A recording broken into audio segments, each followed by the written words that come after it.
Good morning, everyone. We're continuing here in the Kitzur Shulchan Aruch in the laws of theft and of robbery, which is the halachas of Hilchas Genevel Gzela, which we're calling over here theft and robbery. And he writes over here the following: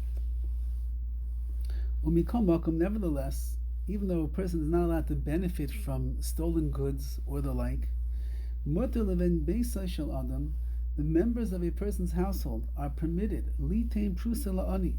If a poor man knocks at the door, they're allowed to give him some food. Or let's say that the child of a friend of the balabais, of the master of the house, say the father's friend's son comes to the house to play with the other children and he's hungry, you're allowed to feed that child. Even if you're doing it without the explicit permission of the father of the master of the house. Why?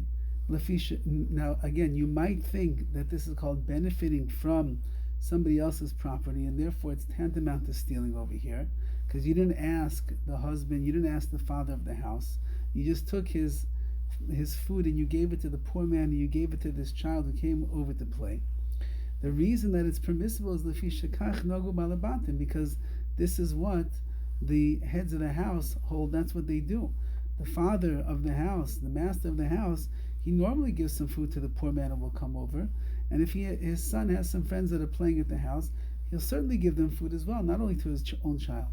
And therefore, when you, without the explicit knowledge of the owner of the house, are giving over this food to the poor man or to the children that are coming over to play, so it's not considered to be giving it without the consent of the owner, because this is the way that he normally does things.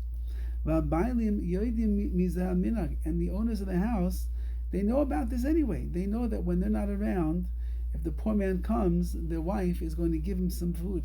They know that when they're not around and his son has a play date, has somebody playing over at the house, he knows that his son is going to take the food, eat for himself, and he's going to give it to his friend as well. So therefore, and for this reason, mutar lekabel tzedakah min anashim. If a poor man comes to the house and he's asking for tzedakah, and the husband is not home, so the wife is allowed to give him tzedakah. However, qualifies the kitzur, davar muat, that's as long as it's somewhat of a relatively small amount. She can't write a check for $1 million. That she would need her husband's consent. But what would be considered to be commensurate with her financial situation and the financial situation of her husband, she would in fact be allowed to write a check for that much money. So therefore, you might think that the money belongs only to the husband, and how could she go and write the check? The answer is that since that the husband, assuming we're talking about a nice guy over here, he would give checks of tzedakah to the poor people that are coming to the door. Therefore, the wife is allowed to act in her husband's place and give checks to the poor as well. Shaloi midas bailim. That's without the husband's knowledge.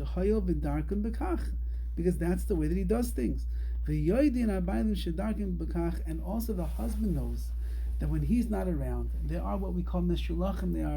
There are tzedakah collectors that are coming, and they will certainly knock on the door while he's at work or while he's in shul and he's not around. And he knows that his wife, who has a soft heart, will certainly want to give tzedakah to the person who's standing there, who's coming with all of his difficulties in life, and he's asking for some help. So she will certainly give. So since the husband knows that this is what's going to happen, therefore it is permissible for to write a check. If he has an orchard, if there's a person who comes to the orchard and he has the explicit consent of the owner to take fruits, and he does it on a regular basis, mutter, he'd be allowed to take it even if he didn't ask the owner, because that's kind of the agreement that they have over here. And any similar situation that would resemble this, a person is going to be allowed to partake of the food, of the property, of the money, give out the tzedakah, even if the balabais, even if the owner of the house is not there or not consenting, because the balabais knows that this is what is done, and it's as if the consent is really already there. Have a wonderful day.